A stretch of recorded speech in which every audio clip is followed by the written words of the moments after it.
longest time, NASCAR at Watkins Glen meant speed. Short laps, long straights, and hard braking zones. For several decades, stock cars have only raced on the short 2.45-mile layout. With fans clamoring for changes, the idea of running the boot configuration has become increasingly popular. It adds another mile, another group of corners, and opens up 2 more passing zones. Though NASCAR has avoided making this change, afraid to ruin what is arguably the best show all year in the NASCAR Cup Series, Outsider Racing League is afraid of nothing, and they'll tackle the full course in Watkins Glen, New York for the 3rd race of the season. There is nothing like the Northeastern Superhighway of speed, and the only thing between us and crowning another winner is 35 laps around the Glen. Welcome to SYM TV. My name, of course, is Kyle Heyer, joined tonight by Finney and Lacuna. Finney, Watkins Glen. We've done this track a million times, with this car a million times, but one thing we've never done on SYM TV in the 2 years of broadcasting is we've never done this at the booth. Yeah, we've never done it at the boot. And we were talking about it before we went live for this. We've both never seen a race of the Cup cars at the boot. I mean, obviously, I don't really think it's hard to imagine why we haven't ever seen one. I've done a few laps in the Cup car around the boot. I think you've done it as well, just to test it out to see what it is, especially after, with the Sonoma changing there, a lot of people were thinking the Glen would do the same. Well, we actually get to see what that would look like if NASCAR would ever bring the cars to the boot configuration of this track. So, tonight's race, 35 laps around Watkins Glen, the boot configuration. Let's take a look at what the track map looks like for tonight, Finney, because it's a little bit different than we're used to. So, 3.4 miles around this layout. We'll head down the front straightaway. 4th gear, about 150 miles an hour. They're going to jump on the binders down to 2nd gear for the 90, Finney, in turn number 1. A great passing zone, but a potential trouble spot as well. Yeah, definitely, especially as guys are going to try to get into the brakes harder than the other car next to them, so we could see some contact there, especially also when guys run wide out of turn 1, and then you head up the S for the first time, turns 2, 3, and then also 4, snaking your way through there high on the pedal.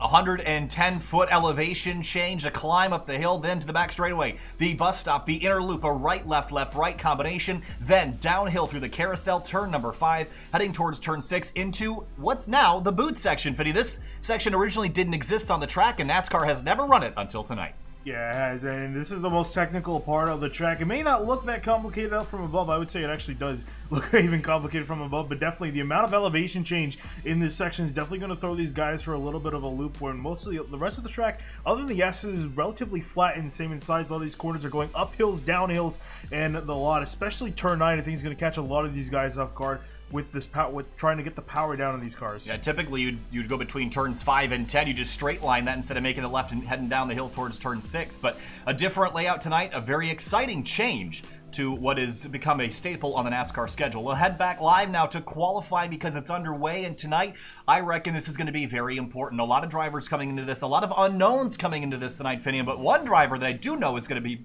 really good tonight is Yousuf Ghaly in the Grid Life SYM TV sponsored car. He won this race the last time, although it was a different layout. His road course skills are abundant, and I think tonight he's got the upper hand. Yeah, the one driver who was competing with really for that win was the 18 of Alex Martinez last season. That he's obviously not here for competition tonight, although I still don't think he's in the clear just yet. One driver who's quite surprised me in the order, especially in recent weeks, the 31 of Brandon Bowers. He was, I believe, 2nd or 3rd fastest in practice, and currently is sitting on provisional pole here. If this stays the same, he's got 3/10 already up on Yousuf Ghaly, so he's looking pretty hot tonight. He could end up walking away with the win.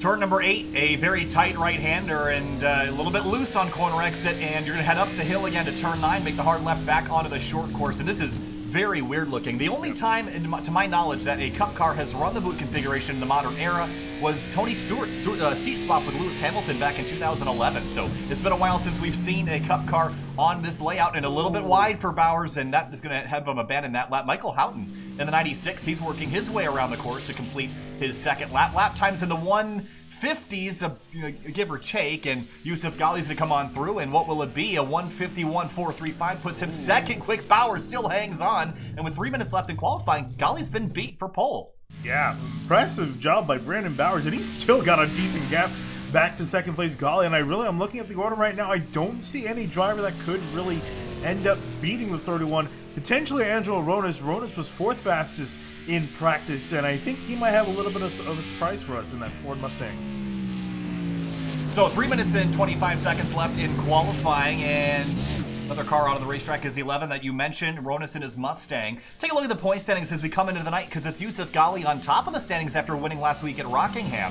AJ Stravato second after his win at Daytona. Connor Horn absent tonight, even though he's third in the standings. Alex Bell fourth, Bryce Clusa fifth, and Angelo Ronis, you're looking at him 15 points back in sixth as he comes into the night.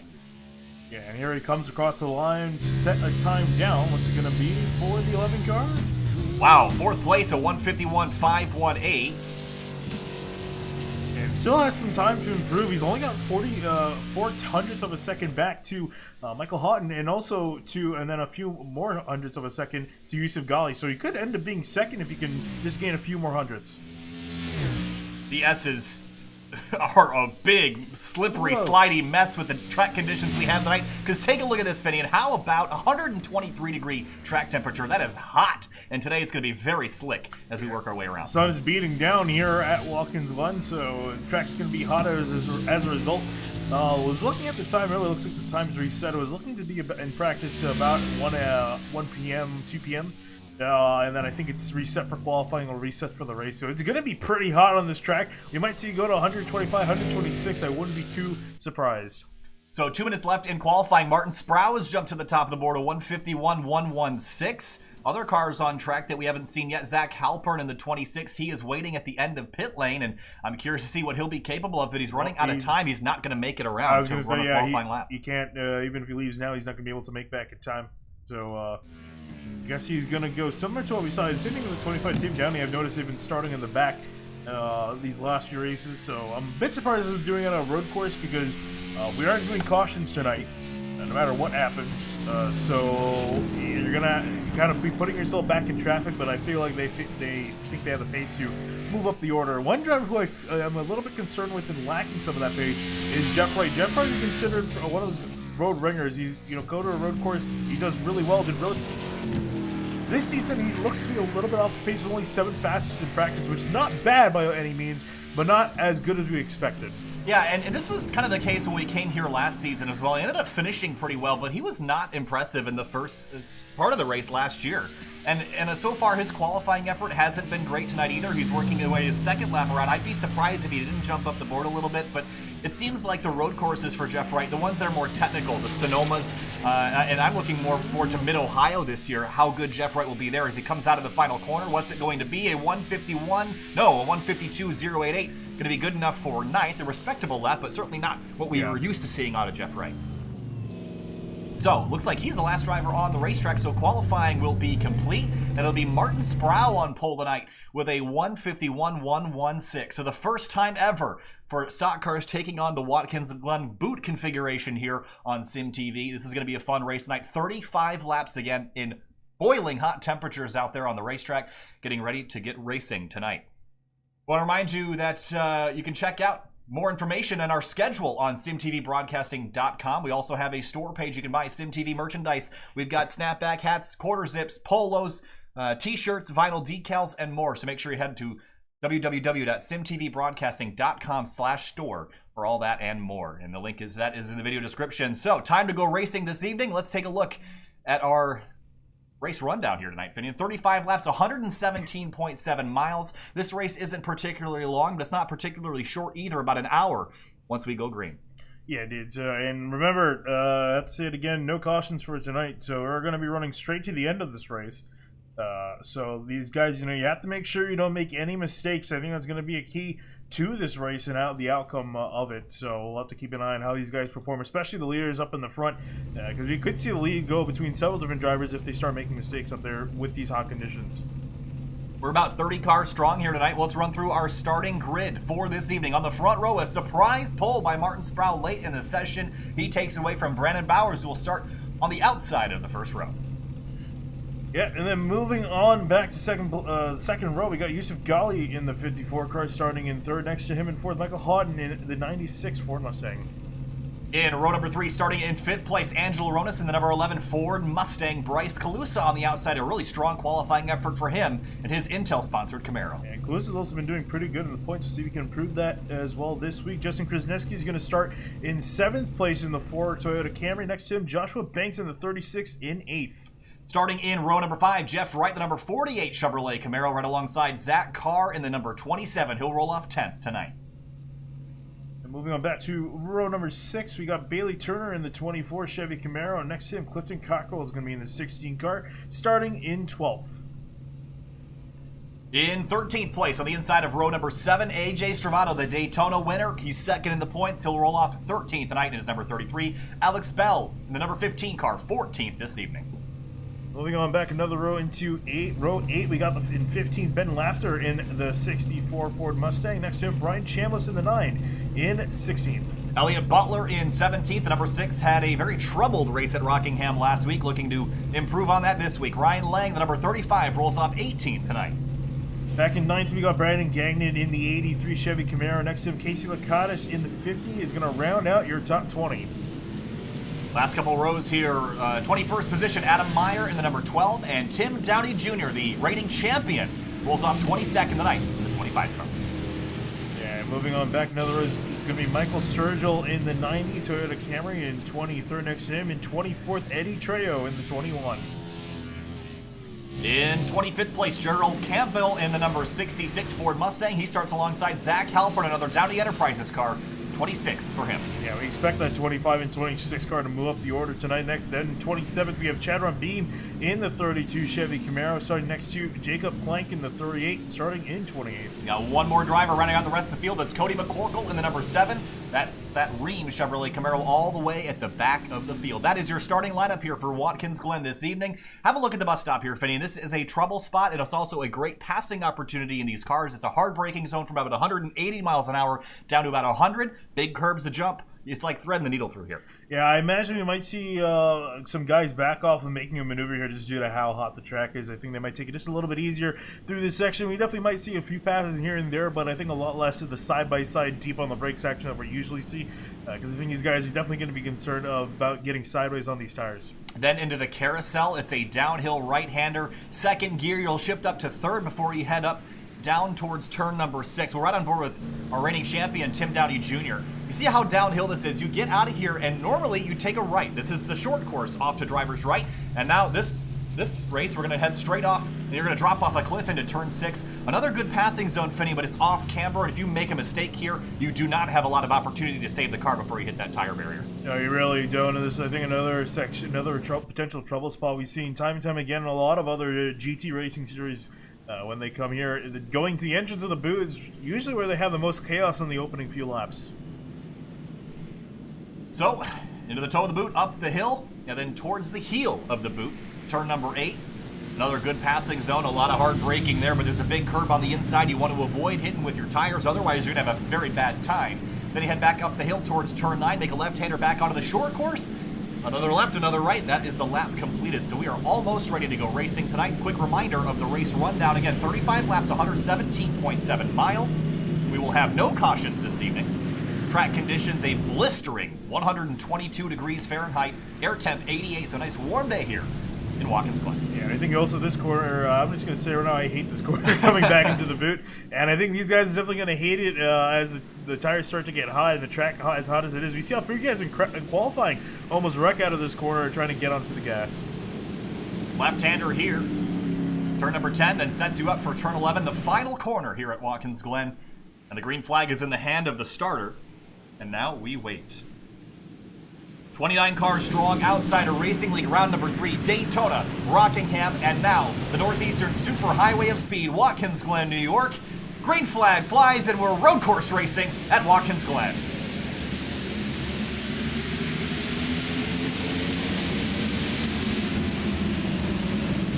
Oh, trouble! 48! Another car turned around hard into the wall. as well was involved in that. He was the other car collected. It looks like it was just those two guys, and everyone else is all right. Already trouble down in turn number 1. We'll take a look at that a little bit later, but up through the S's for the first time. Everyone struggling for grip on cold tires on a hot racetrack. Threading the needle between the Armco. And Gerald Campbell looks like he did not take the grid, so he has not started this race. Car out of line, that's Michael Houghton in the 96 on the inside of Angelo Rodas. Takes the spot away through the bus stop. And Rodas trying to get a fight with him for that spot. Oh, car around hard. That's the number 90, I believe, Sturgill. Sturgill. And Jeff Rice just going to cut the inner loop here. I think he's planning on coming to the pit, so that's why he's probably done that. But yeah, Sturgill looks like he's gonna call it a night, at least, or join back. Oh no, sorry, he's got it back rolling underway in 27th. Up to the front, though, no changes for position. However, that might change as Yousuf Ghaly's all over the back of the 19 of Martin Sproul. Yeah, Sproul is going to have a hard time keeping his 54 behind him. The past winner here at this racetrack from last season, Bowers, has fallen to 3rd. And now we head to turn number 8 for the first lap. This is very foreign looking, having these cars on this layout. Ghaly pushing the issue. It's going to be interesting to see how this battle is going to play out amongst this top 3. I really think our winner is going to come from those 3 guys. Couple cars in the background. It looks like Bryce Kalous has gotten his car righted in the right direction. Very minimal damage on that car. We'll take a look at that a little bit later when we have some time, but for now we're going to keep the cameras on the cars as they are. Sproul a little wide in turn 10. Here comes Ghaly down in turn 11. Pass for the lead on lap number 1 to the inside. And Ghaly wasting no time to get himself up to the front. I think he knows that you want to definitely be the leader here, and he's going to have a slight advantage over Sproul into turn 1. Side by side down into the braking zone for the 90. 4th gear down to 2nd. Lockup for Bowers. Through turn 1, Ghaly's got it. To the lead goes the 54. Behind him, Justin Krzyzewski in the 4 to the inside of Bowers' car, wide in the background. That's, I believe that's Bailey Turner in the 24. Oh, Bowers was way out of line through the S's, and he's slipping and sliding all over the racetrack, and Houghton sees or smells blood in the water, going to go for a pass down to the bus stop, and some damage on the rear bumper of the 96. Yeah, I think that might have come from what we saw with the collision with Jeff Wright. I think he might have gotten a piece of that. Krzyzewski a little wide in front of them. The gap behind this group to Brandon Gagnon in the 83. Not done for the lead, though. Martin Sproul's keeping Ghaly pretty honest here. Yeah, we definitely have to keep my eyes on these 2 guys here, as it looks like Bowers is dropping off. I'm not sure if Bowers is potentially running a tick slower just to kind of conserve his stuff here, or if this is truly the pace. I imagine he's holding something back, because he was pretty fast in practice and qualifying. Joshua Banks in the 36 was taking a look at Ben Lafter in the 64, and Lafter's a little wide in turn 7. But it gets powered out a little bit better. Here comes Bell to the inside on corner exit. Yeah, snuck his way up to the inside of that 36. Teammates last season. Houghton on the inside of the 31 again, but can't quite commit. Bell sideways out of turn 8, putting the power down. And still going to be side by side with the 36 as they come to the exit of the boot. It looks like he's going to have to yield that to Joshua Banks. Car is sliding all over the place. You can hear him delaying putting the throttle down because you get the wheel spin here with how hot the track is, and he's backed off. 36 on the curb through turn 10. Yeah, it was a little bit loose on entry. So you can see these drivers struggling for grip here. AJ Stravato was the race-winning car in Daytona. Started 13th. He's made no progress so far. Still 13th. See if he does move up the order, has a few chances ahead of him to gain a spot. Looking at Ryan Lang now in the 35. How about Tim Downey Jr. taking a look to the inside of Bryce Kalous, who's trying to recover from his first lap incident in turn number 1 with the 48 of Jeff Wright, who's now scored an 18th. So Wright has actually done a pretty good job of getting his race back together, although there is pretty significant damage on the nose of that race car. Yeah, I'm actually surprised he didn't come to the pits. So nice to see him at least still running, but yeah, definitely the car has seen better days. Riding on board with Elliott Butler through the inner loop.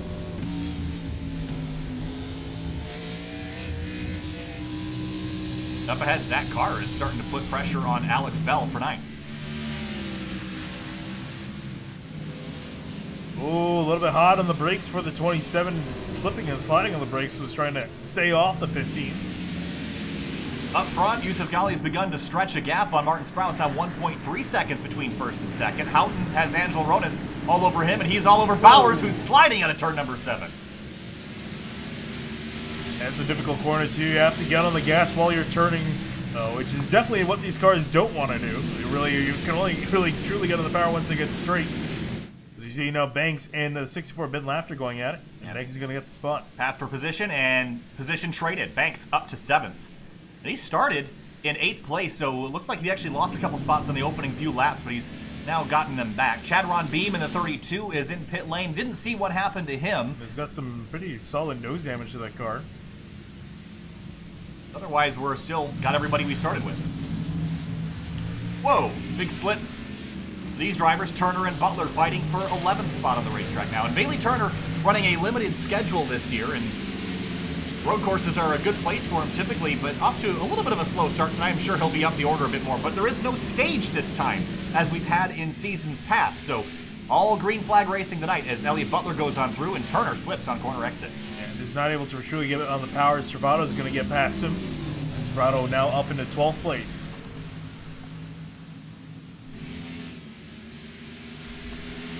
Looking up the order, a lot of these guys kind of spread out. Looking at Ben Laughter now is under attack from Alex Bell.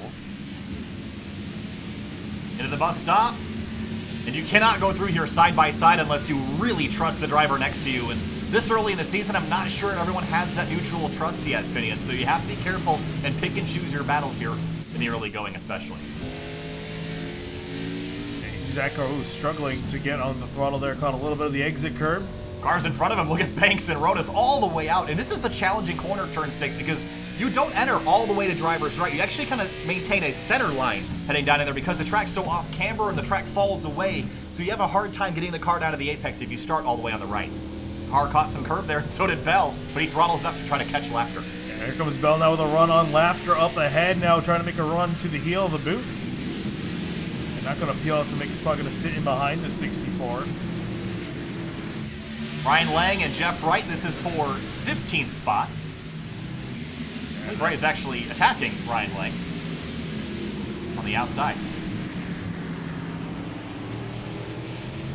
Yeah, Lang pretty slow in his last lap, well, 155.4. Wow, look at Zach Carr wheeling that thing out of turn 10. Trying to get the power down, and the tires are now starting to come up to temperature a bit more, so you can attack and push, and that's what these drivers are figuring out. Look at these guys drifting out of the corners. It looks like a grid life event right now. Yeah, the problem is that they can't slide around too much. You don't want to overheat these tires, which you could very easily do, especially combined with the hot track.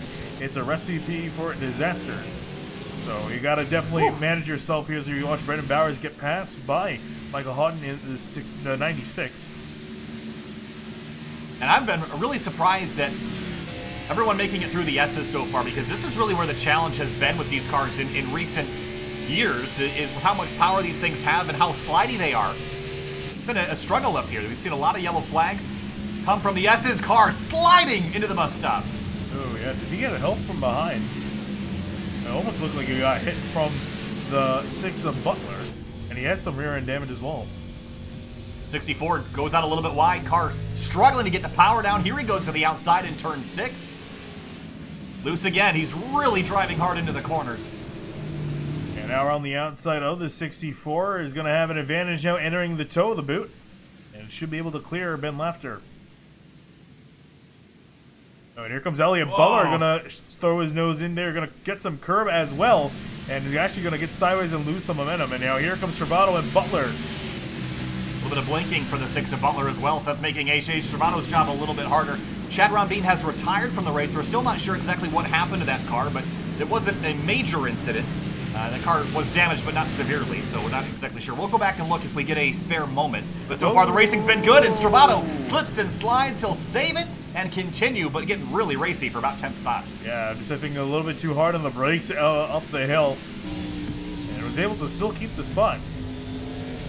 Look at these guys wheeling these things. This is real racing. I mean, we have not seen cars this loose and this sideways at Watkins Glen in some time. Remember, last time ORL's come here, the track temp has always been in the 60s or 70s. It has not been this hot. And this shows you how good of a race this can be when the track is toasty. Looked at Cockrell in the 16. He started in 12th spot, so he's dropped back a few and trying to gain them back right in front of him. And the trouble is also just kind of picking and choosing where to make a pass. You can't pass necessarily in every corner and make it effective. If you look at Tim Downey Jr., speaking of which, making a pass on the 83 of Brandon Gagnon is going to get the spot. And he's only got a couple spots up, so he's struggling so far with the handling of this race car. Bryce Kalous is still recovering. Halpern's been a little bit more successful. His teammate up ahead has moved from 26 to 19. Jacob Plank all over the back of Ryan Lang. This is for a 16th spot as they head into the bus stop. He's going to peel back in line as they enter the bus stop here. Looks like Zach Carr has either lost connection or retired from the race. Oh, Carr around to the background. It's the 83 of Gagnon. In the inner loop, he has gone for a spin.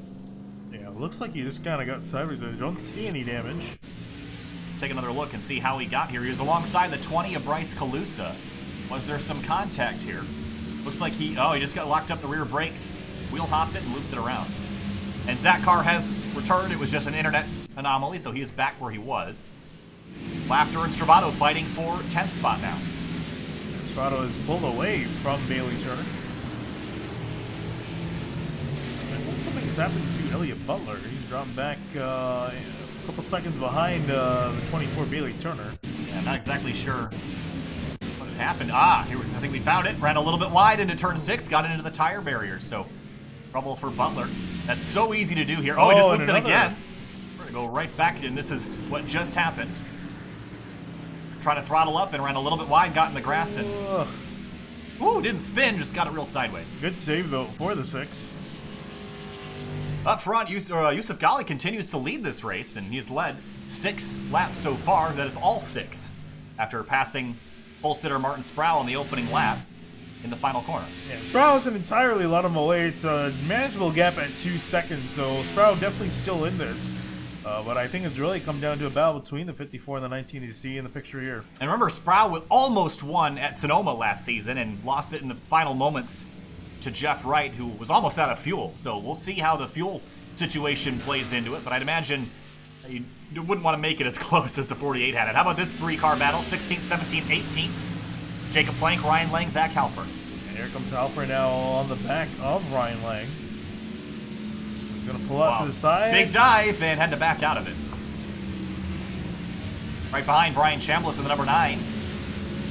One of his first races of the season. Started 16th, he's dropped a few spots.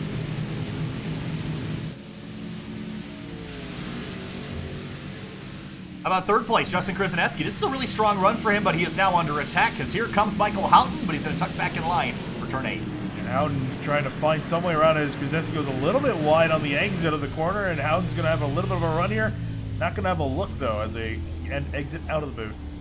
And why is this corner so challenging, Finian? Because it reconnects a rise in the pavement back with a very flat back straightaway that's used for the short course. So that corner is not designed to be good, it's designed to be functional, and that means it's very hard to get power down when you come out of that corner.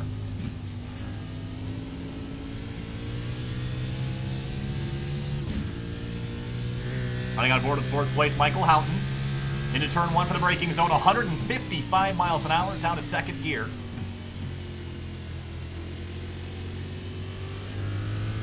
Then you're going to get the throttle to the firewall and climb the hill. Keep it tight through turn 2. He's already in 4th gear, and he's doing this to prevent wheel spin here, Finney, to keep the car from losing grip and using the torque of the motor to pull the car up the hill. You can still see he's a little bit shy on the throttle, even on the exit of the S's as well. Brian Chambliss is around in turn 11, and he's going to get that car right. It looks like there's a little bit of damage on it, so I'm sure there might have been some contact here. He was behind the 25 of Tim Downey Jr. and just got the curb and probably throttled up a bit too hard here. Yep. Oh, got some help from Calusa. Oh, yeah. Roddy on board with the 20. I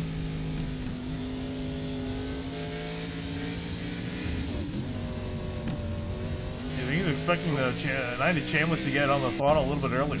Here's Casey Lakatos. Another Sim Motorsports car as he exits the corner. He's going to see this and throttle up. He's actually going to get the Armco on driver's left as well. So now that we have a bit of a moment, let's go back and take a look at what happened on the opening lap. I want to get a good look at that because we didn't really have a chance. So way back at the beginning of the race, we had that issue with the 48 of Jeff Wright and the 20 of Bryce Calusa. So here is what happened. And let's try to find a overhead view of this and see exactly how this all started. So there's the 20. Middle of your screen, the blue Intel Camaro. And the 48, oh, he gets a little tap from the 36, and that's what sends him around. Yeah, there were 4 wide there for a split second. Just a small little overlap between the 36 and the 48. And around they go. The 20 didn't hit so hard, but the 48 got a pretty good lick into the barrier as well. And that's really been the only multi-car incident tonight. And we're also going to take a moment to find out exactly what happened to Chad Ron Beam in the 32. Because his race ended effectively on lap number 1, and we're not exactly sure where it ended. But I'm going to take a guess that it was somewhere in the bus stop, potentially? No, go further.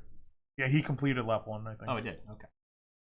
Well, we're going to try to see what happened to the 32. He ended with damage, and it looks like might have had an issue He was having internet issues, I believe. That might have been the reason for why he pulled off. Ah, okay, I think we found something. Yeah, I was gonna say, I remember him having damage on his nose. Or the front of the car at least, and it looks like we have found it. So here is, he was loose on the exit of turn 5. He gets clobbered by the 7 of Cody McCorkle. And that damage is what we saw him enter pit lane with. And while all this has been happening, we've been going over some replays. Adam Meyer has hit pit lane as well, so let's see exactly what caused this to be the case. Not sure how long ago this was. We're not going to bother going back to that. Yeah. He's been there for a while. Anyway, back up to third place. Krasneski and Houghton continue their battle. We're 9 laps into the race here at the Glen. Yeah, and actually Joshua Banks has gone around the 31 of Brandon Bowers, so Banks now sitting inside the top 5 for the first time tonight.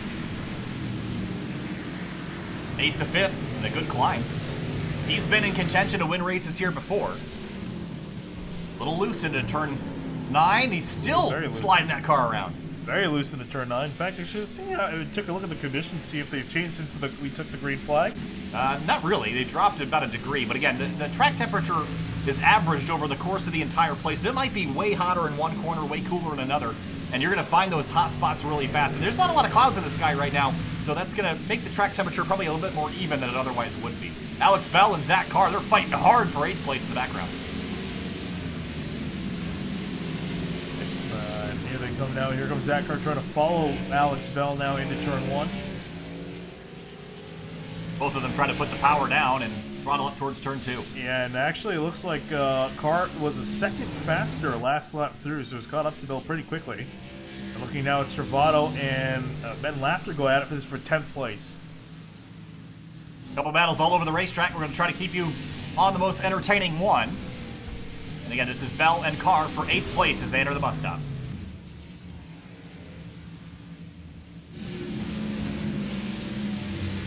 Our pace has slowed significantly. We're about 2 seconds off from what we started at the beginning of the race. So the tire is beginning to fall off now with the temperature and the slipping and sliding these guys have done. Here comes Carr now trying to look at making a pass down into the boot. Yeah, Strato has gotten by Laughter, and whoa, Carr's a little wide in turn 6. And I'll have to give up some time and try this again a little bit later. Turner and Cockrell fighting for 12th, and there's Jeff Wright appearing in the picture, 14th after his first lap crash that we took you back and showed you. Yeah, this is a really good recovery for Jeff Wright, all things considered. Back in 14th, looking at getting 12th if he can get past Bailey Turner. Yeah, he's 22 seconds behind the leader, but he's still making up a lot of time on the drivers in front of him. Was a full second faster than most. Tim Downey Jr. has just had an issue. The reigning champion. This was in turn number 6 and was taking a look at passing Bryce Calusa. Here's what, or no, I'm sorry, that was the 35 of Ryan Lang. Here's what happened. Just took a big dive and could not get the car stopped. Got in the tire barrier pretty hard there. Yeah, let's see if we can continue on. Should be able to. Tire barrier, one of the better walls to hit. Actually, the car doesn't look too terribly bad. No, not too much damage. Oh, Sturgill. Well, he was around in the bus stop earlier. He's gotten that car corrected back up to 21st. And Krasneski and Houghton, their third place battle has been exquisite. But for Yousuf Ghaly, he's had to battle nobody. He's leading by 5.5 seconds right now and continues to stretch that gap. Yeah, he's currently the fastest car on the racetrack, so he's clearly showing that he's the man to beat tonight with a 5-second lead over Martin Sproul. Running on board with Brandon Bowers as Angel Ronas tries to chase him. This is for 6th. Yeah, Bowers has slowly drifted on back. It's not been a terribly good start for both Bowers and Ronas. They started 2nd and 4th and have dropped back to 6th and 7th respectively.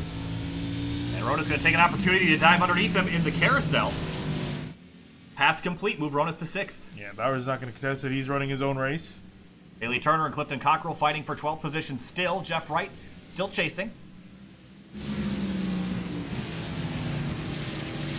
And Joshua Banks has caught Michael Houghton. So I think we're going to have a 3-car race for 3rd here shortly. Yeah, definitely. Banks is about half a second faster than the two guys ahead of him last lap through. It's going to be a little bit slower this lap as well. We see Elliott Butler take a lot of grass entering the boot. And Jacob Plank just got around him, and Butler ran wide, trying to hang on to the spot, but will ultimately lose one. He's really struggling right now, wide on corner exit. And here comes Halpern in 17th, trying to take that spot away as well. So we'll keep an eye on this battle, too.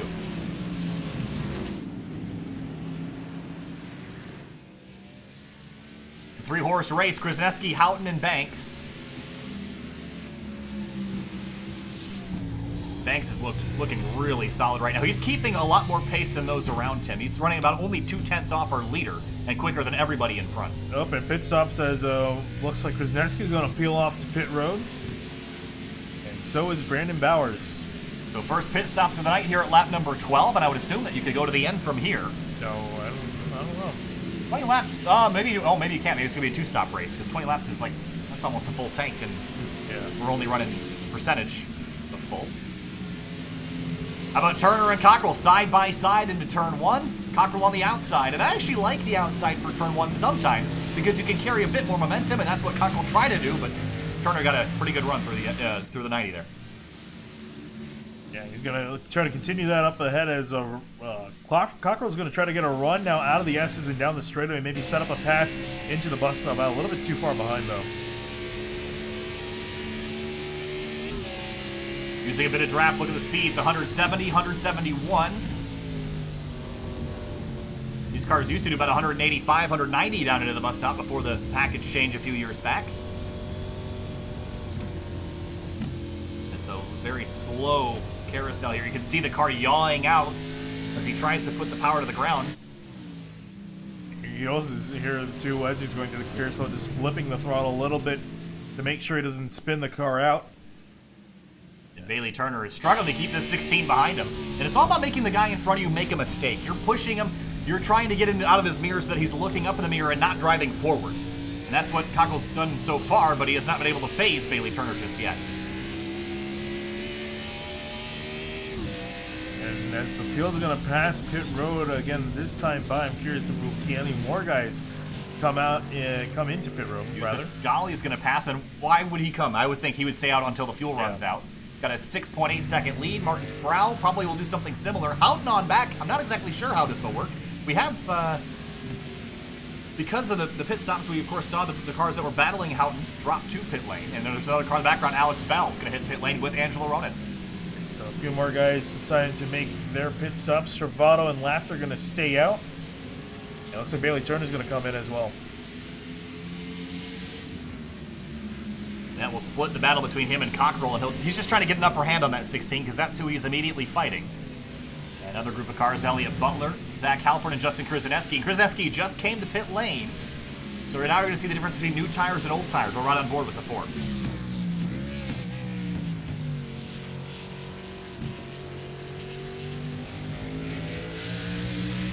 Great runoff in turn 1, and it looks like Butler's going to yield before they get to the S's. It's like running a different class of car when you put fresh tires on in this hot of a temperature.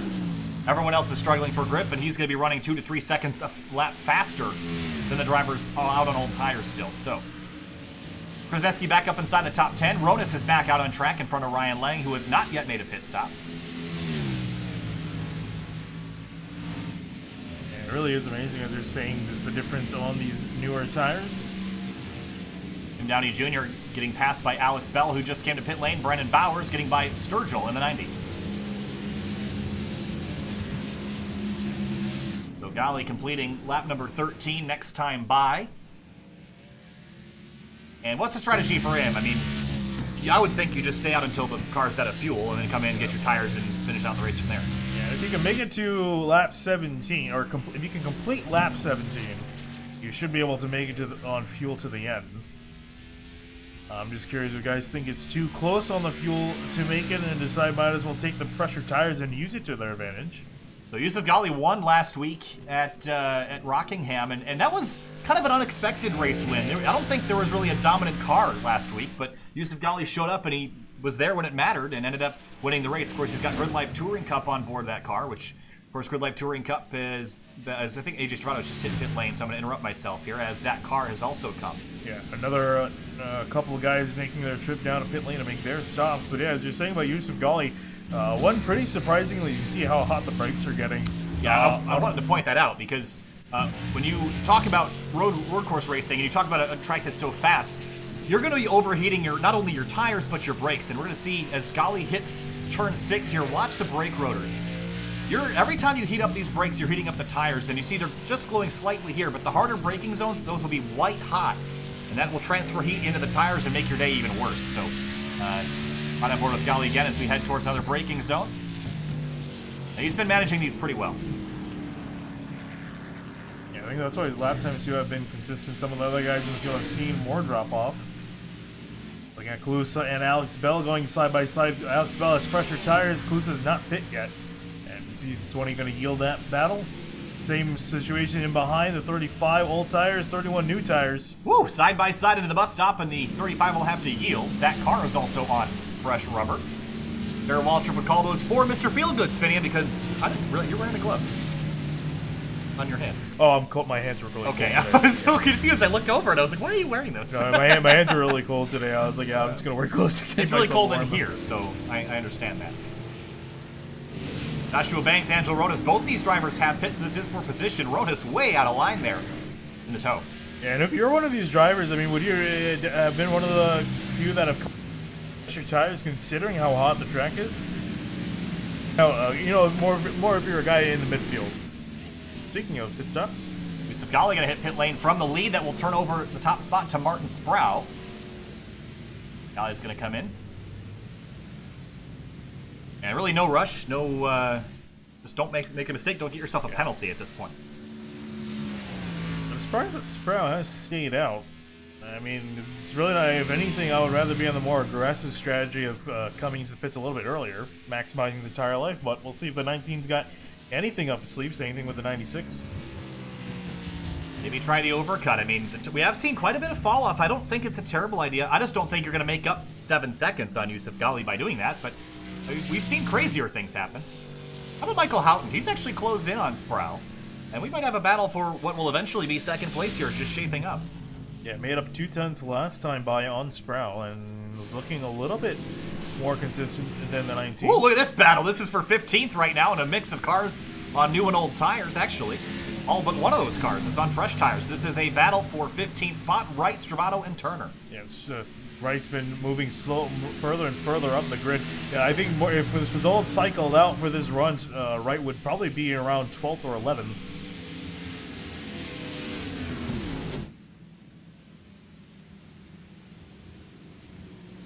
Gonna have to try to get past Ryan Lang, who's yet to make his stop. And he's gonna just take a dive underneath and should have that spot by the exit of turn 5. It really is amazing, you considering the state of that car. All damage on the nose and slight damage to the wing of his car, and he's still putting in really solid laps, so impressive run for the 48. Turner drove it really deep into 6 to get around Lang on the outside and did so, and Stravato closed in a bunch on Jeff Wright that time, so AJ's pushing some heat right now up on the back of the 48. Working our way towards halfway, which will be the end of lap number 17. And we just have 20 laps to go. I think these 2 guys are going to try to stretch it. I don't see why you would be out this long if you weren't going to stretch it. 96 is going to give that up. He's going to come to the pit. Because if Sproul can complete another lap, if he can complete another 2 laps and come in on at the end of 17, he would be able to go to the end. So more drivers hitting pit lane, and Sproul, was he saving some fuel? Is that why he was giving up some time? Remember back to Sonoma, when it was a fuel-saving race, he ended up losing that race, but it was because Jeff Wright just had enough.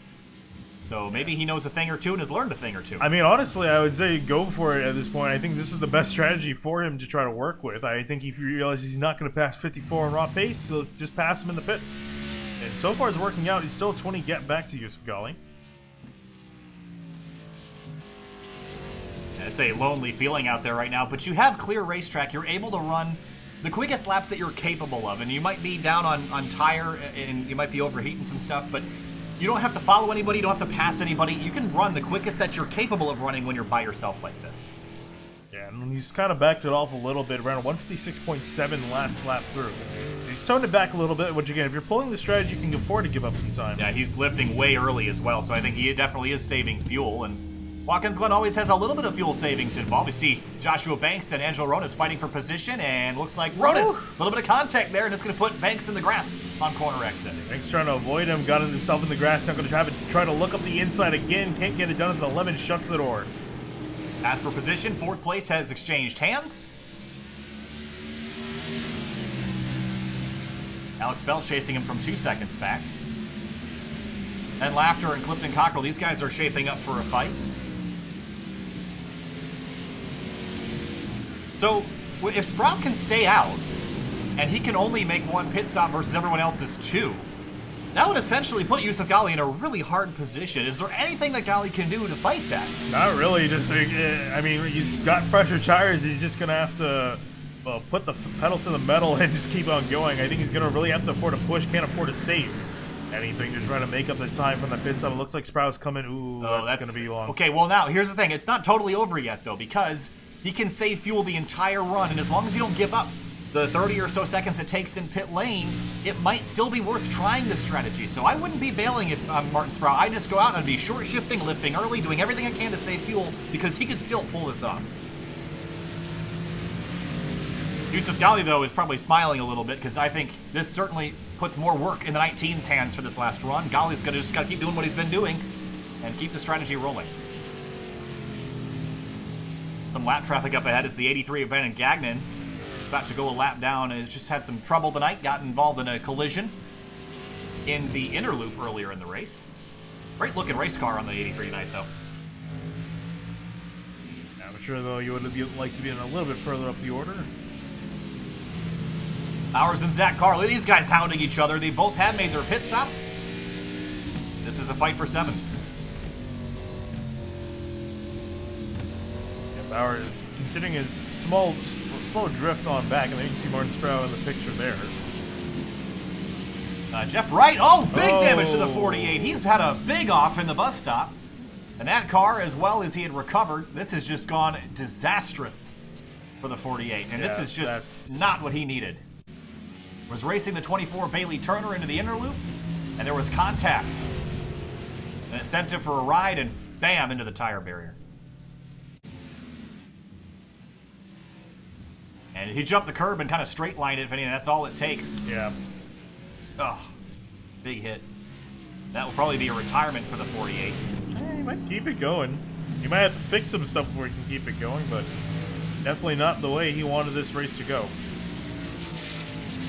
Bell and Houghton fighting for 5th, and Houghton lost some ground on this strategy. Yeah, and same thing with Sprout, although Sprout was obviously the biggest loser, staying out so long and giving up a lot of time, saving some fuel.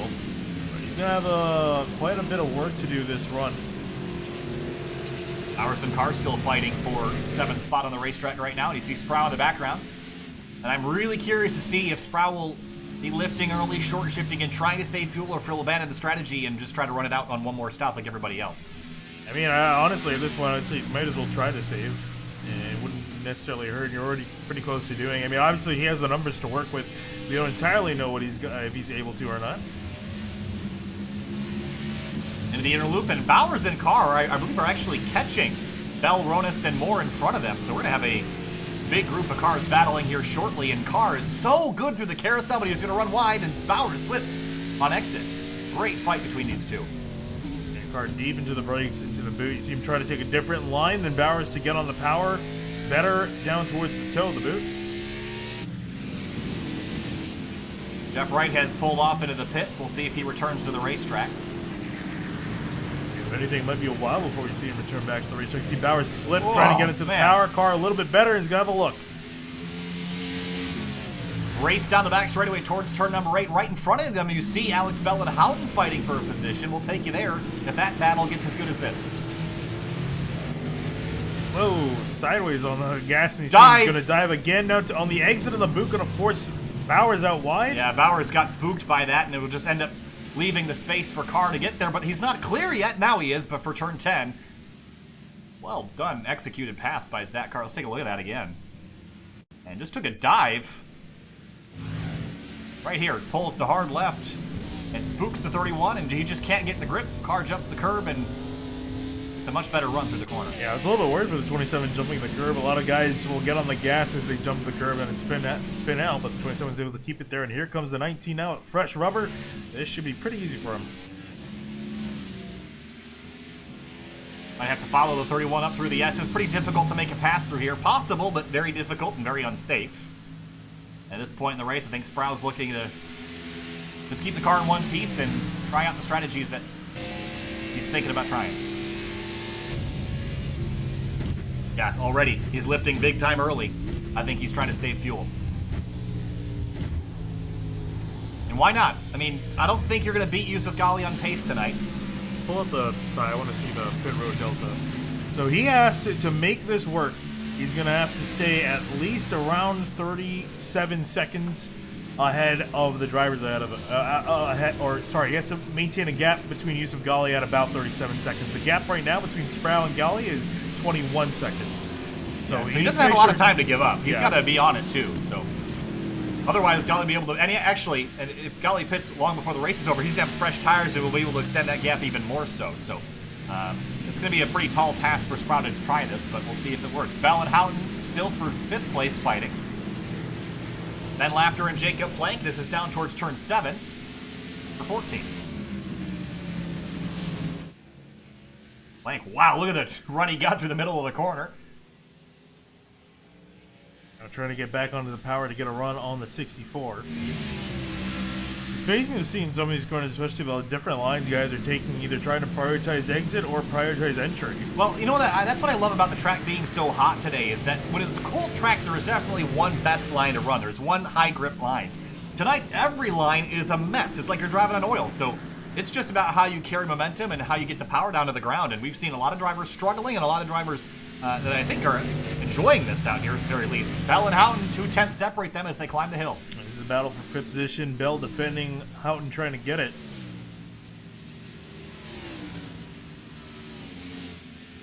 And next time by will be 15 laps to go. About half an hour left in this race. Houghton's close. Will he take a look? Got out to driver's right, maybe to try to spook Alex Bell into giving up the spot, but he didn't take it.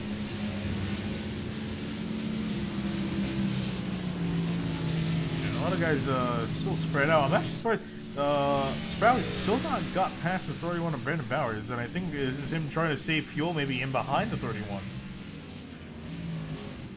Could be. I mean, these cars are a high drag package with that big spoiler, so there is definitely an advantage to staying in behind, but it's all about managing the pace, and he knows exactly what pace he needs to run, and I think he's going to do that and not try to outdrive himself and run the car out of fuel. Whoa.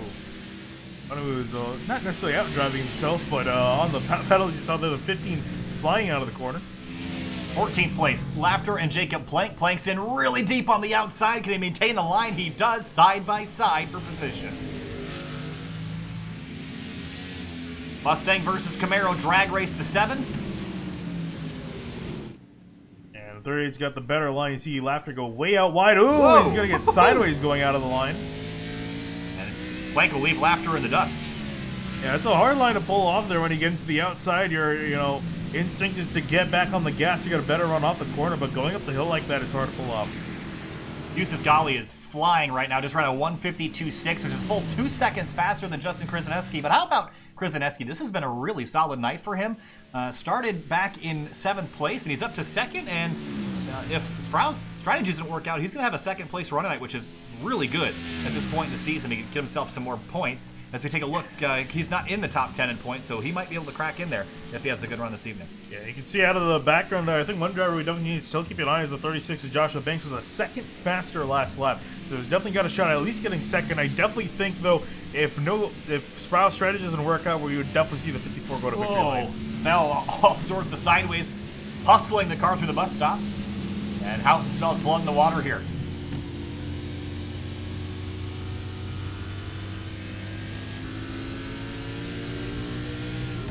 On the brakes. Going to try to put a line to the inside. You see Bell trying to block that run off the corner from Houghton.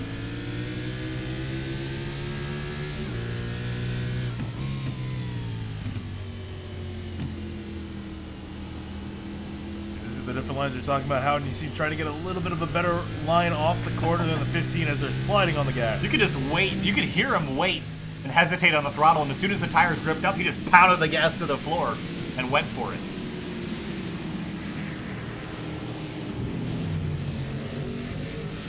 Fifth place battle continues to be the closest one on the racetrack. Bell a little bit of a lockup into turn 9, and Houghton still hounding him for that spot. Slipping and sliding on corner exit, and they're both catching Angelo Ronis quite quickly, actually. Oh, Zach Carter drifting into the shot in behind out of the corner. Zach Carter's done a really good job tonight as well. Started in 10th up to 7th place and has a chance to move up a few more spots before the night's done. Yeah, looks like Sproul has gotten past the 31. I think he's going to potentially follow in behind the 27 of Sproul. Sorry, 27 of Carr. Ooh, Ronas a little bit loose on the brakes, and it's a 3-car fight for 4th place now. Ooh, Bell on the turn 1 curve, a little bit sideways, and now he's falling to the clutches on the 96. Houghton's just waiting. He just smells blood in the water and just waiting to take a bite out of Alex Bell.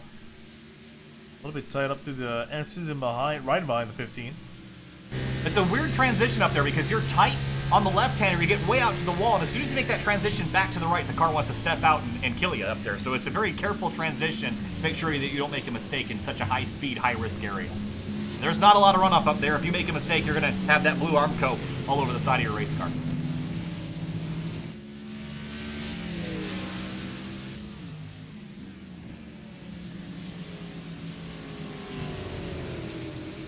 Next time by will be 13 laps to go. Ghaly now has an 11-second lead over Justin Krzyzewski. And back to Martin Sproul is 25 seconds. Remember, he has to keep that gap essentially under 40 if he wants to have a shot at Yousuf Ghaly. Here's battle for 5th. Houghton to the inside of Bell. Drag race, and Houghton slips.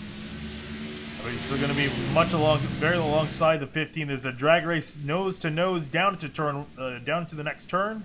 At turn 8 here as the 15 tries to roll the outside, carry momentum, but Houghton's going to have it. Bell runs all the way out to track edge and almost got over the edge of the curve there, so move Houghton up to P5. Yeah, and Ronas also, through all this, has been able to get 4th place away, but with the 96 coming in his mirror, we might see a change for a spot here. Yeah, they've been catching him, actually, so he had gotten by these guys previously over the past the last pit stop, but now they've been reeling him back in. Zach Carr is also slowly catching this group, so now it's going to be a 4-car fight for 4th place. Bell dives off the pit lane. Final stop of the night for the 15. Yeah, I thought we would probably wait another lap or so to see these guys come in, but they're starting to peel into pit road now for their final stop. Maybe he felt like Ronas was going to slow them down. Yeah, Brandon Bowers has also hit pit lane. Yeah, that's also a good thing, you know, if you're in the battle with someone, best place past them is on pit road, hitting a lap earlier, you get some fresher tires to work with. And potentially cleaner air as well. So where's Yousuf Ghaly? He's working his way through the carousel right now. 11.7 second lead. Is at a fervent pace here over the floor of Krzyzewski. He was so excited for this race and did a lot of practice and was so excited about how the car drove here. And tonight, this is just his style, and it's working out tonight. And of course, that car with a winning pedigree has a championship under its belt a few seasons ago, was very close to winning the championship last season, was tied for most race wins, and if he wins this race tonight, he'll have won 2 of the first 3 races, which is a really strong start to the season. Houghton sizing up Ronas for 4th. And Houghton has set a better fastest lap, or actually, no, he's actually his best lap slower than Ronas up ahead. Ronas bobbling. I think his tires are starting to burn up. And here he comes. 96 gonna have a look down into the heel of the boot. I think he's a little bit too far back and is not gonna opt for a lunge. That's, I guess, the good thing about cars with such terrible brakes when you compare these things to sports cars. In a GT3 car, when you go to the brakes, you're in the ABS. You've got a maximum brake capability to see Ronas make a mistake and Houghton will go by for 4th. When you make a mistake in a GT3 car, you're committed already.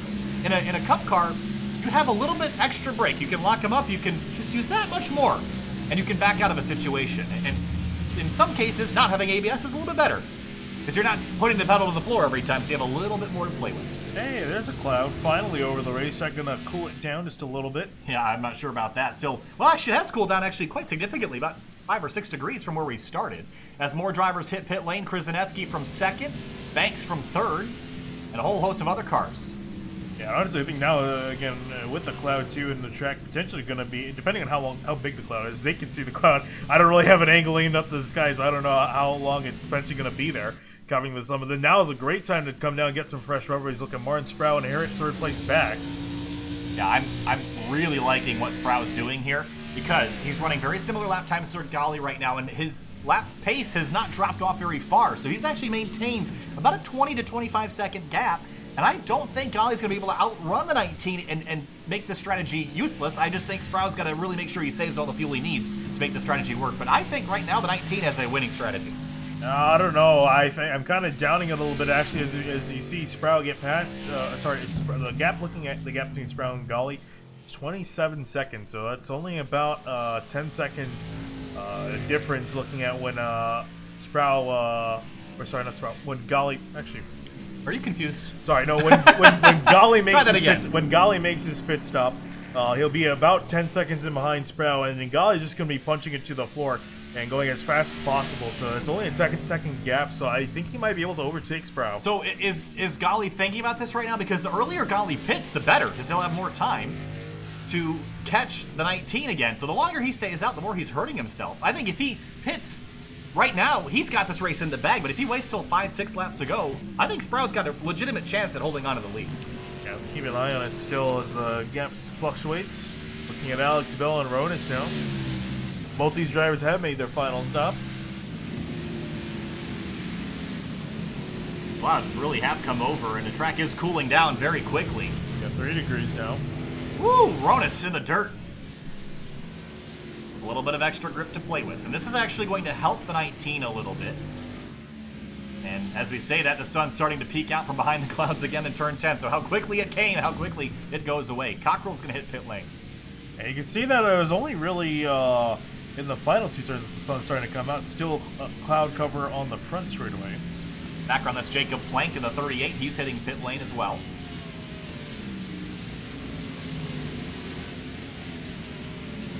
So a lot of drivers on a few different agendas there.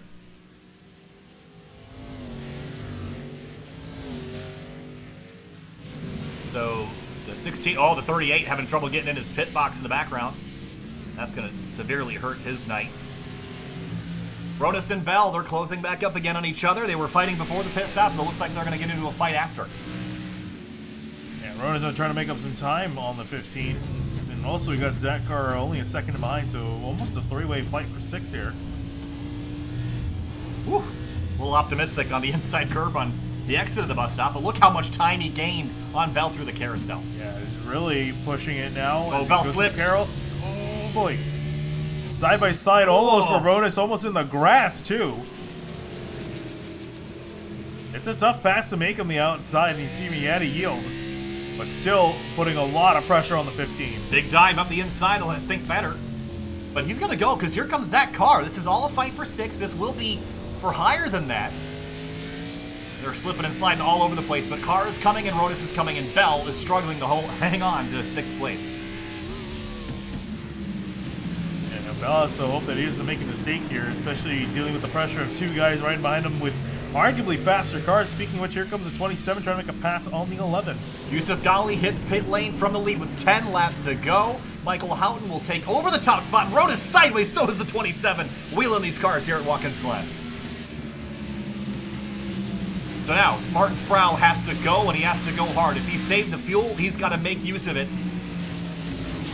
Yousuf Ghaly's back out on the racetrack. We'll see what kind of gap Sproul has. And did Ghaly take 4 tires? Yes, he did. We'll see where it all pans out.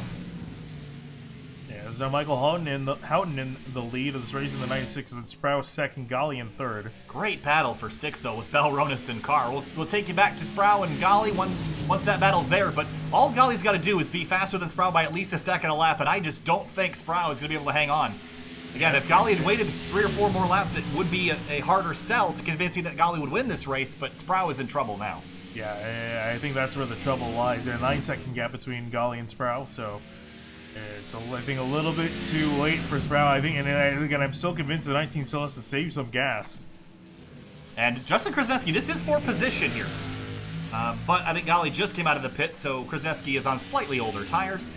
And it's going to have a really hard time getting by Ghaly. Yeah, I think if anything, before might try to follow the 54 along, or if anything, just kind of ride his own race, because I think Krasnetsky's going to be plenty happy with a solid 2nd place finish. And in fact, we were talking about his point standings earlier. That he wasn't even inside the top 10. He's barely inside the top 20. In fact, after last race, he gained 19 spots in the standings, so he did not do well at Daytona. So currently sitting in 17th and with a 2nd place finish here, he's looking to gain even more spots. They've gained almost 3 seconds on Sproul in this lap alone. So yeah. Sproul's time up front is borrowed. And no caution to save you here. It's just a flat-out run to the end. And as much as he would have liked the strategy to work, I'm not sure that it will. Bell and Ronis continue to fight for 6th. Here comes Carr to the mix. 3-way battle for P6. Slipping and sliding on the grass. Carr is going to take advantage of it. Yeah, up the inside, Ronis is not going to fight. It's a difficult corner to fight, especially with grass there on the right side. Don't have a lot of leeway. Michael Houghton hits pit lane from the lead. The lead between Sproul and Ghaly is only 4 seconds. They're going to be here with 8 laps to go, not after the checkered, which is when Sproul wanted him to get there. Yeah, Sproul's still looking at getting a solid finish, so it's not the end of the world, but definitely the end of a chance of getting a win here. Up the S's, Bell, Carr, and Ronas. This is now a top 5 position they are fighting for. And Houghton just came out of the pit, so he might have enough time to catch these guys as well.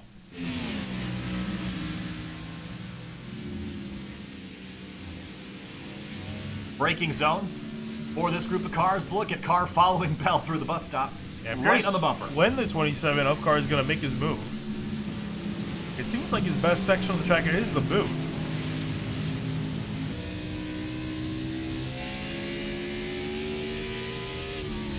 Oh, dive for the 27. He's going to scare him out of the corner, and here comes the 27 up the inside. Woo, well done by Zach Carr to get the 15 out of line. Drag race towards 7. And Carr is going to have the spot. Can Bell defend on the inside? Yes.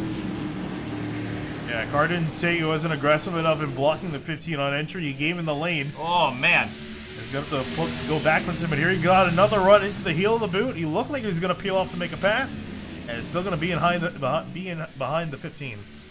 Inevitable at this point. Sproul with the fuel-saving strategy. There's too much fall-off for this to work tonight. And Yousuf Ghaly going to make pretty quick work of this, I would imagine, on the front straightaway. Sproul's going to try to put the power down with the 54. It's going to retake what is rightfully his on the front straightaway. You can hear the 19 short shifting compared to the 54.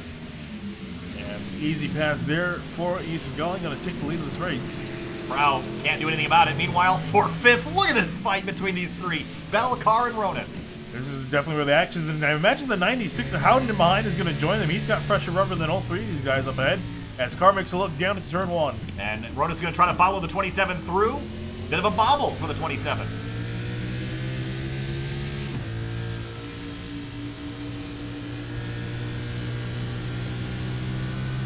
Oh, he's loose. You can see these guys loose and tight at the same time.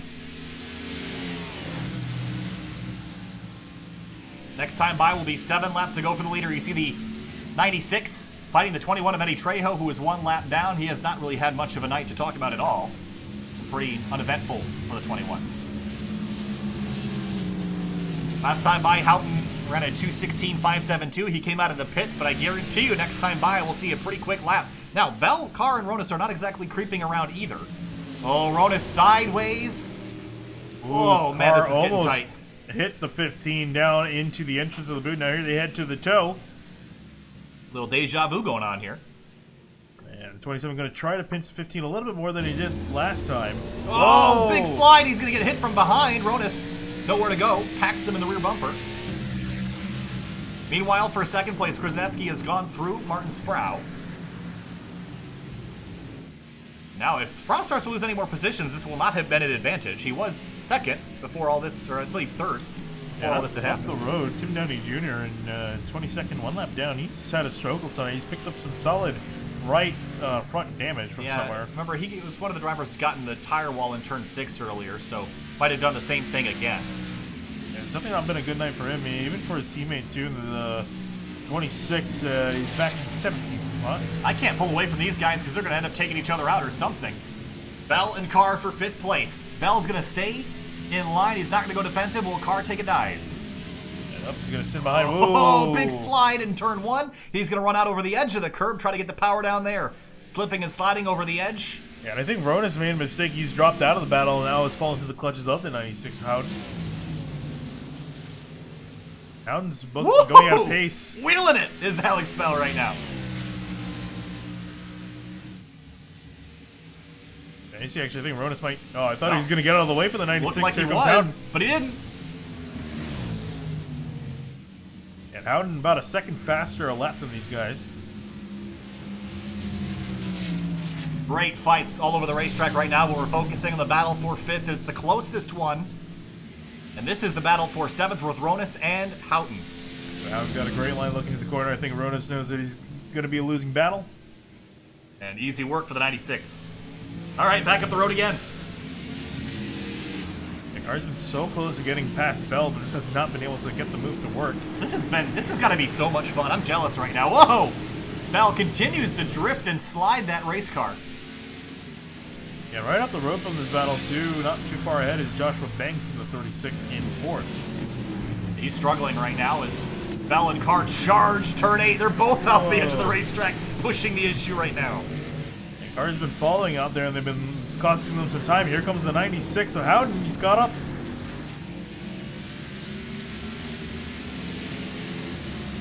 Ooh, Carr with an aggressive move up the inside of the penultimate corner. That's not gonna work. Side by side through turn 10. You can't do that here. Well, he's about to, and he's going to now be on the outside. He's got the yellow spot back to the 15. Can he get on the power better? Oh, big block on corner exit. Big slide to the inside. Carr tries to get the 5th spot away. 6 laps to go. Bell on the outside. Carr to the inside. Drag race towards turn 1. I think Carr's going to have this unless Bell can roll the outside lane, which he's done. But now they're going to drag race at turn 2.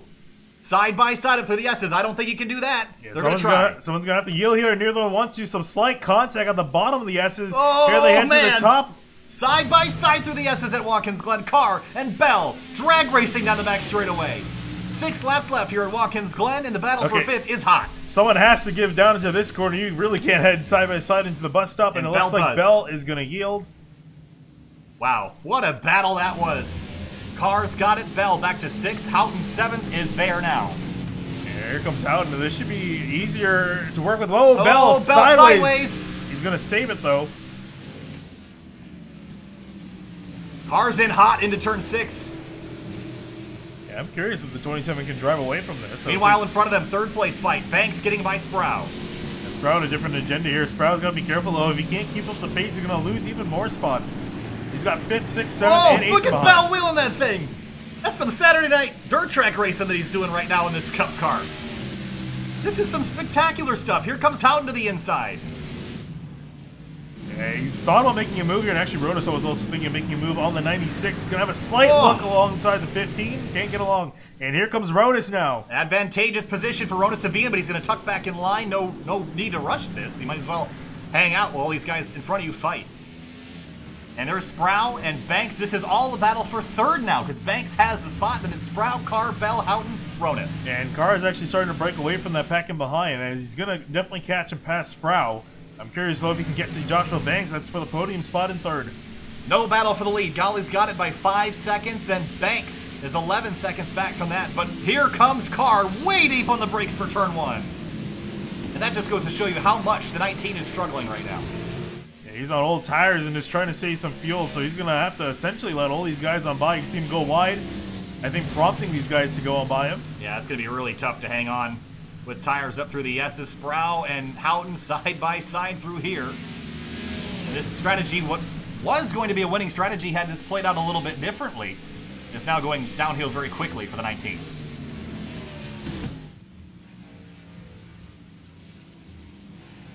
Clouds have come over the speedway. The track is cooling off still. Down to 113, an 11-degree drop from when we started the race. But you would never know with how much Alex Bell is hustling this car right now. And he's struggling to defend now from the 96 as Carr is starting to pull away. And there's the gap. Joshua Banks in 3rd. Then we got 4th, 5th, 6th, and 7th on your screen, as well as 8th with Martin Sproul. In the background, there's Brennan Bowers in the 31. Houghton sizing up Bell.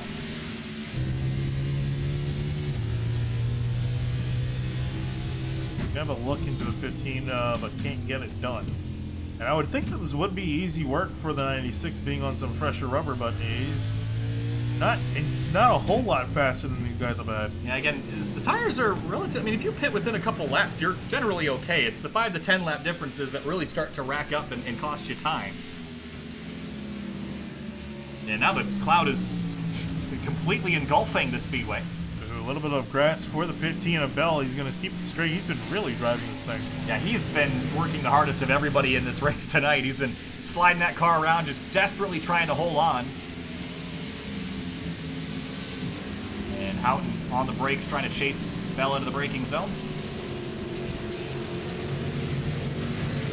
So things have kind of calmed down for now, and we'll check in on Yousuf Ghaly, who continues to lead this race. We've done 32 laps. He's led 27 of them tonight. Absolutely dominating performance for the Grid Life Touring Cup Camry. And the only laps he hasn't led are the when he had to come into the pits and we're kind of in the middle of a green flag pit stop. So he's been absolutely dominating tonight. Krasneski, too, having a really solid night in second spot. These guys are 6 seconds between them, and then it's a massive gap between Krasneski and Banks.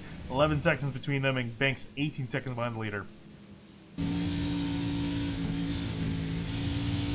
Bell's done a whole lot of defensive driving tonight, but he's not done. Bobble, here comes Houghton. He might have to be done here, as here comes the Oh, 96. contact! Bell gets drilled in the rear bumper. Houghton takes a look to the inside. Now he's going to lose that run on exit here. Bell going to get a better run off and going to have a better line. Houghton going to take a dive here. On the brakes. Oh, big block by the 15. Way late in the braking zone. Lock up for the 96. And that was an I don't appreciate it move. Look at him leaving tire marks on the racetrack. Whoa, look at him how sideways he is. Yeah, he's lost a lot of momentum now on the straightaway. The 96 is going to have another run and a look. He'll back off of that. Big wheel hop for the 15 into turn 8. I think that block into turn 7 was Bell's not appreciating the tap into turn 6. But it is elbows out racing here at the Glen.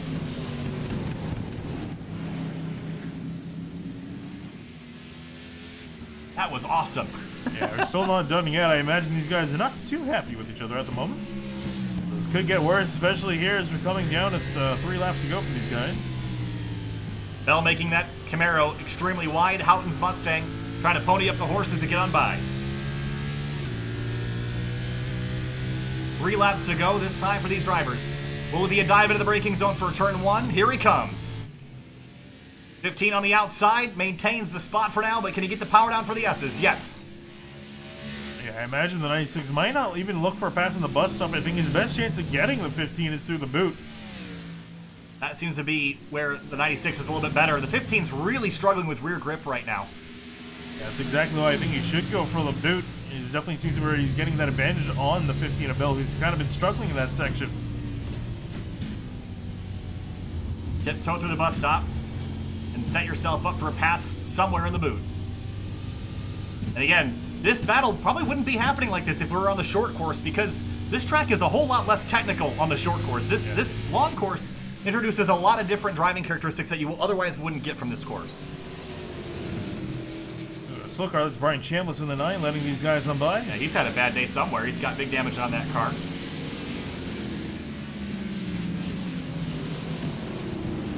How many mistakes from 15? Oh, as I say that, he's going to get a little bit sideways. Bell is just really struggling through 7, and here comes Houghton. I think this will be it. They're going to have a nice run up the inside, side by side, down into the heel of the boot now. Oh, Houghton's going to be dead even on the brakes. Can the 15 roll the outside contact? Fender to rear quarter panel. Oh, Bell still alongside here as they come into the exit. You see Houghton trying to cut off the 15. Wow, Bell is doing a spectacular job driving defensively. Gonna shove the 96 out wide again. It denies Houghton a top 5 for now. 2 laps to go for Ghaly. 5th place, still a hornet's nest. And actually, you might want to move up to head to 3rd place now. Zach Carr's caught up to Joshua Banks. And this could be a potential battle here with 2 laps to go.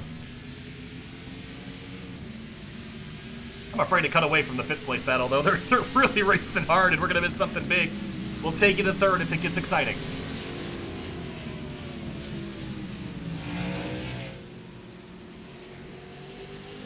Almost in the bumper of the 15, almost knocked him loose out of turn 1. You can see we drop back just a little bit here in the S's. That Mustang looks really mean, especially when it's right in the rear camera. And Houghton had to lift following the 15 up the S's, the aero wash, preventing that 96 from getting up the hill. Yeah, but now he can get back onto the 15 here. He's going to try to cash him by the carousel, I imagine. See, look how deep on the brakes he gets. Woohoo! Jumping the curbs. Wow, Rodas is slinging that car through there as well. Yeah, I think Rodas is just kind of a passenger in this. I think he knows one of these guys is going to go sliding around the other direction at some point. It just continue on and he can get a spot there. Houghton takes a look to the outside. Bell denies him that spot. Up the road, Banks and Carr still separated by 0.4 of a second. Still a 3-car horse. Another block by the 15. He's going to go defensive down into turn 7. This is where he's been struggling the most here, getting on the power. Houghton's and wide again, too. He's going to get sideways. Yeah, Houghton was also wide, though, so he wasn't able to get a better run than the 15. He's got Rodas there, too. Yeah, Rodas backed off of that. Next time by will be white flag for Yousuf Ghaly. He's dominated this race. He's going to see one more lap around Watkins Glen. 3.4 miles for Ghaly to pick up his second win of the season. For Bell, Houghton, and Ronis, the dogfight continues. Oh, Ronis way wide. Yeah, I wonder if he was trying to go out wide just to get a straighter line on the power. Flagman with the white flag in hand. Bell has to hold off Houghton for 3.4 more miles. That'll be the longest 3 miles of his life. All these guys seeing the white flag here. Can Houghton hold off Bell? Or sorry, can Bell hold off Houghton for one more lap? I said for Bell it'll be the longest 3 miles of his life. For Houghton it'll be the shortest. And he's lost a little bit of ground, but Bell still leaving tire tracks as he drifts through turn 1. Car struggling. I heard someone get really sideways past the camera. That's Car, I think, trying to push to catch the 36. Looks like that battle's kind of died. Jacob Plank, he's crashed at the exit of the boot. Turned around, 17th place. Bell and Houghton, they're going to have a couple more corners left to fight it out. Oh, and Houghton's definitely there on the back of Bell. We've got a little bit worse of an exit in the middle of the bus This stop. is going to come down to turn 7 and 8, because that's where Bell's been struggling. That's where Houghton's been good, and I think Houghton knows that. Ronis is really pushing now. I don't even think it's going to come down to the skill. These guys think someone's going to hit the other at some point. They already have. I think they've run out of patience. Oh, here comes Houghton trying to build up a run. Yeah, he's setting it up, but Bell's been defensive. Look at Ronis trying to get the power down. Slipping and sliding. Bell, another block. And here comes Houghton, going to set up Bell. Does he have a run? Bell slipping and sliding. Houghton trying to get the power down. Drag race to turn 8. He's going to have a little bit of a tow here from the 15, just enough to get alongside. It's game over now. If he gets here, there's going to be contact. Here it is. Push, a shove. Bell sideways out of turn 8. Meanwhile, Yousuf Ghaly is going to come back to the checkered flag. He'll win 2 races in a row, the second race of the season for him. And moving on back to that battle for 5th place, sideways out of the boot near. Here comes Houghton on the outside. 2 more corners, a left and a right. Bell tries to go defensive. Houghton around the outside. Houghton's going to be in the grass. He's off. 1 more corner. Bell's got it. Ronis through to 6th place. Checkered flag waves, Car 4th. Bell hangs on with an immense defensive drive. He'll take a top 5 tonight. Ronis in 6th and Houghton with a 7th. Yeah, can't doubt that he didn't hurt. There's a little bit of frustration there. But for Yousuf Ghaly, how about that? Actually, we're not totally done yet. Here comes Sprout and Butler fighting for 12th. I love seeing these guys come sideways out of the exit. Sprout doesn't have a whole lot left, though. He's out of fuel, I think. Yeah, probably. Yep, out of fuel. And didn't even save enough to get the job done, even if he had. Yeah, this is what I was afraid of here. And there was 14th place Ben Laughter. And he'll probably beat Bryce Calusa back to the start-finish line, or not. I don't know. I'm on board with Calusa. Long way down. Long straight away. A couple years ago, they moved the start-finish line down a couple hundred feet, and it's going to hurt Sprout, because here comes Calusa. There goes right the top 15. The line. And I'll get 15.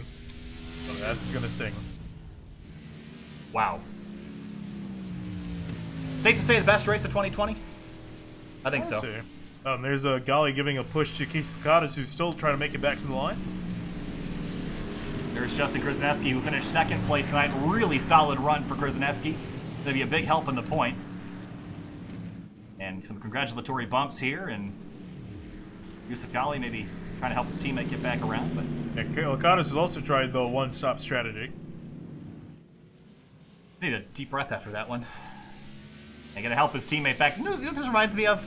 Is Jimmy Johnson pushing Chase Elliott back around after he ran out of fuel. Kind of roles reversed here. Oh, yeah. But Yousuf going to push the 50 Sim Motorsports teammates. I think he's just going to bail. I'm actually curious. Is there actually a rule in NASCAR that prevents you from pushing someone that's out of fuel that's still like racing? I believe there is. Don't quote me on that, but I'm pretty sure that is. I feel like there would be too.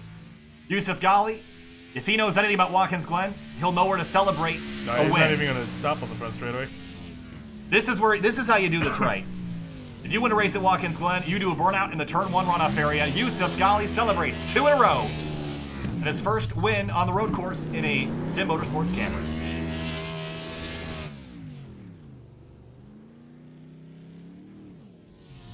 Woo!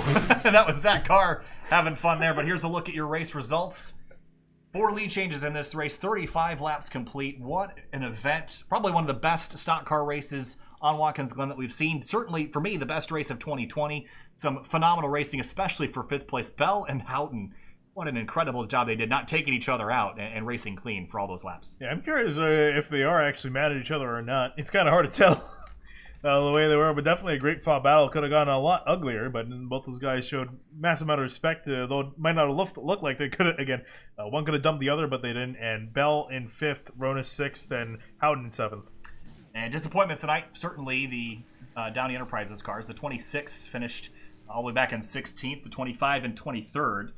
And Jeff Wright, he also had a poor night, down in 24th in the 48 car. So that was not what he needed.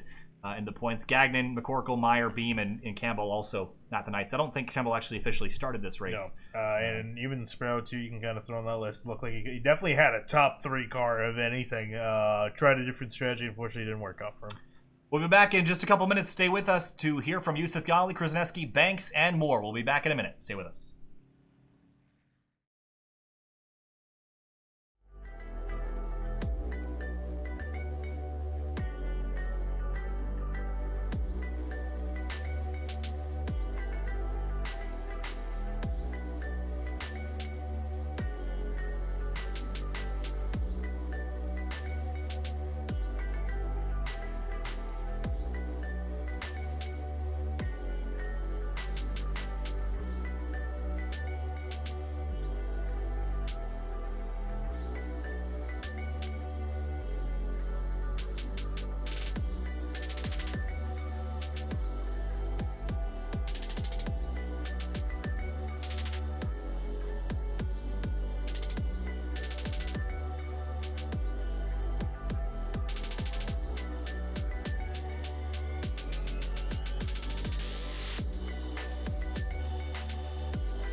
Welcome back live to SYM TV. We're here now with our 5th place finisher, Alex Bell, in the number 15 Chevrolet Camaro. Alex, I don't think I've ever seen anybody work harder for a position than you did tonight. You held off the 96 of Houghton and the 11 of Ronas, lap after lap after lap. I think the cameras were on you for about 90% of the time in those closing 15 or 20 laps. Just walk us through holding off the 96, how intense it got inside the helmet, and just that epic battle to the checkers.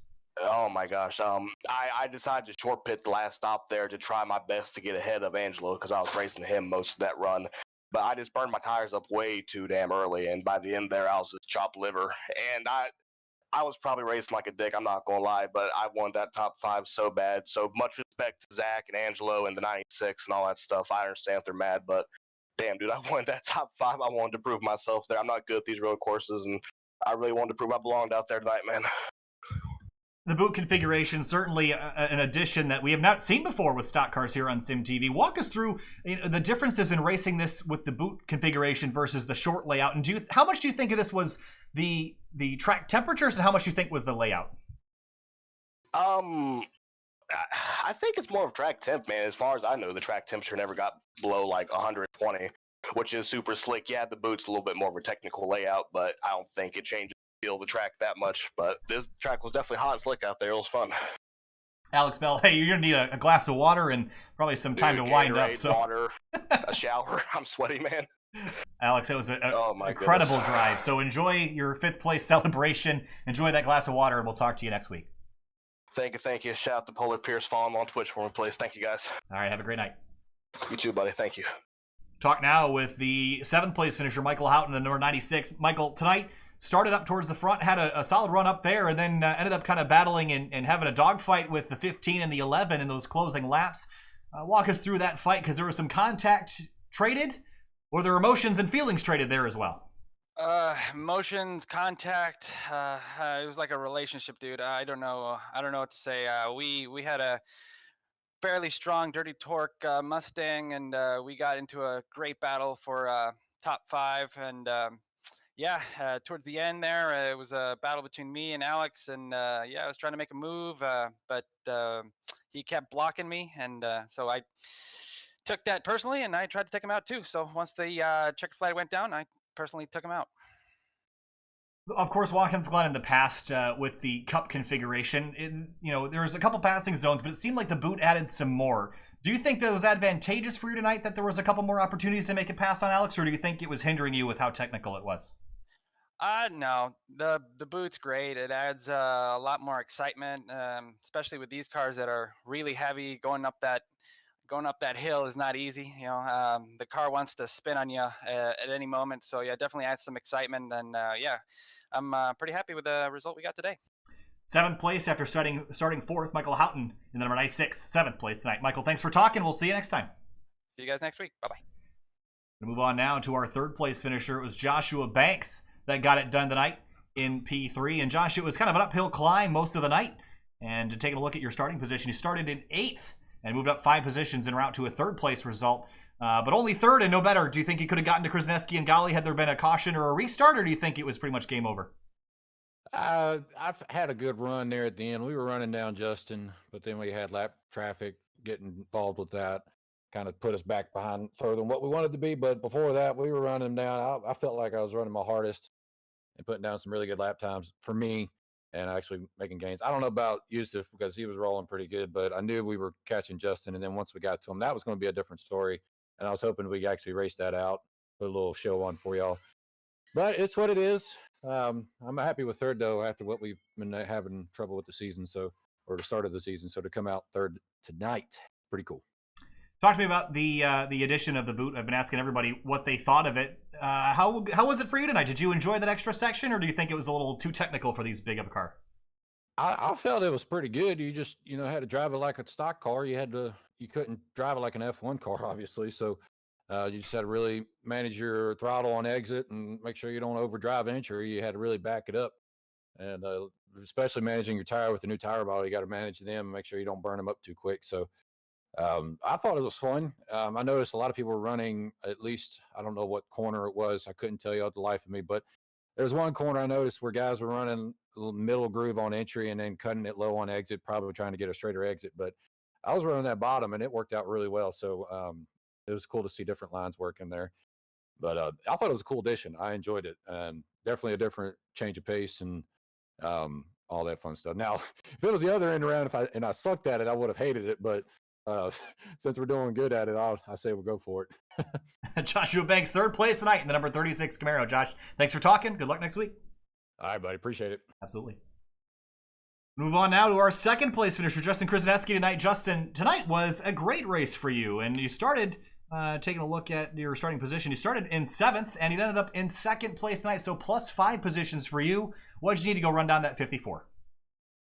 I don't know. I don't think all the iRacing in the world could have done it. We made a really good start. Qualifying wasn't what we wanted. I complained most of the practice about not being very fast, and then leave it to me to come pull out a 2nd place finish. But he just had so much track position.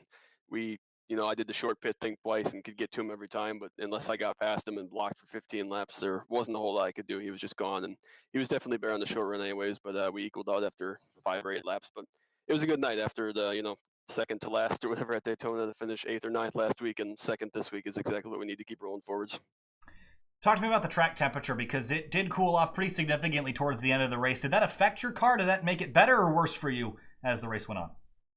It was better for me. As much as I like sliding around, when it comes to road courses, I'm more of a, plant your foot, make precision turns rather than try to manage tire spin, I guess. So the first run was a little hairy, but after that short pit, I guess we timed it just right. Got about 8 or 10 seconds ahead of the guys that we were originally battling. We had a great pit stop both times tonight, and we're kind of just able to manage that. And I think Banksy was going to catch us at the end, but it sounds like he had some problems with a couple lap cars, and Martin was running out of fuel or something. But the track temp definitely helped us a little bit, but I still think we were probably a 2nd or 3rd place car. We didn't have anything for Yousuf no matter what. Justin Krasneski, 2nd place tonight after starting 7th. Justin, thanks for talking. We'll see you next week. Thanks, Cal. Appreciate it. Absolutely. Finally, moving on to our last driver of the night, Yousuf Ghaly. Last to talk to, but first in the race. Came in as the obvious favorite and had a bit of a scare there. It looked like the 19 and Martin Sproul was trying a different strategy, and it didn't quite work out for him. He ended up going pretty far down the order, but tonight you just absolutely dominated. You led 31 of the 35 laps. Walk us through your race and tackling the boot for the first time ever here in a stock car. The race is pretty calm overall for me. I really enjoy the boot. I can't wait to come back here next season if we do. It's probably the best layout of this track. The only thing in the race, I guess, though, was a little bit spooky is on the second pit stop, I was too far right, and I think I lost almost 10 seconds having to reverse and then get back in my stall. Talking about the track temperature, because it cooled down over the course of the race, and of course it seemed like you were doing pretty well with the hot temps and being able to slide the car around and try different lines and things. Did the track cooling off affect your pace at all in a negative way, or was it a positive for you towards the end? I really wasn't looking at the pace. I was just trying to set some laps, but I had a lot more fun with the old surface on the hot track temp than what it was at the end of the race, where it was a little bit. So 2 wins in 3 races. How many do you think you can get this year, and are the road courses all yours for the taking? I don't know. I think when we go to somewhere like Mid-Ohio or CTMP, I think Jeff and Justin are definitely going to be faster than me. Those aren't the type of road courses I'm good at. So we'll see. Hoping we can get a couple more wins, but it's not. All right, Yousuf Ghaly, 2 wins in the last 2 races. The Grid Life Touring Cup Camry comes home in first. Yousuf, thanks for talking. Congrats. We'll see you next week. Thank you. What a race. What a spectacular night, Finian. I think that was awesome. Awesome stuff. This track, surprisingly, quite good for stock cars. Yeah, I think it was a bit quiet in the first half of the race, but after that second group of pits, we saw guys pretty much get on it, especially as the laps were winding down. Yeah, I'm really enjoying. Honestly, if the Cup Series were to switch to this layout, I think it would honestly be a pretty good race. Yeah. So let me preface this because I have an opinion on this, and the reason why I don't want them right now to go to the boot in the real world is because they would have to reduce the number of laps. If they made the race a little bit longer and then added the boot, I'd be totally fine with that. It just needs to be a little bit longer because you only see the cars 90 times. If they made it longer, or they added by adding the boot, they would have to run only 60 laps, which is, you see the cars a lot less when you're actually at the track. So I think tonight was a spectacular showing of what's possible at the boot layout, and I'm really excited to see eventually if they do run the boot layout if it'll be that good, because that was a really solid race. That's going to do it for us tonight, though, here from Watkins Glen. Of course, my name is Kyle Heyer, joined by Finian DeCuna. If you're still watching, you want to check out our website, you go to SYMTVBroadcasting.com. We've got a brand new merchandise store with t-shirts, quarter zips, polos, decals, and all sorts of other stuff up there. So make sure you check that out. Link is in the video description. And we'll see us tomorrow night at 7:15 Eastern for the second of 3 rounds of the Triptacular Memories Triple Crown, or the Coca-Cola of Kokomo Indy Elite Series from Michigan. That'll be it for us tonight. Thank you so much for watching, and we'll see you tomorrow night at 7:15.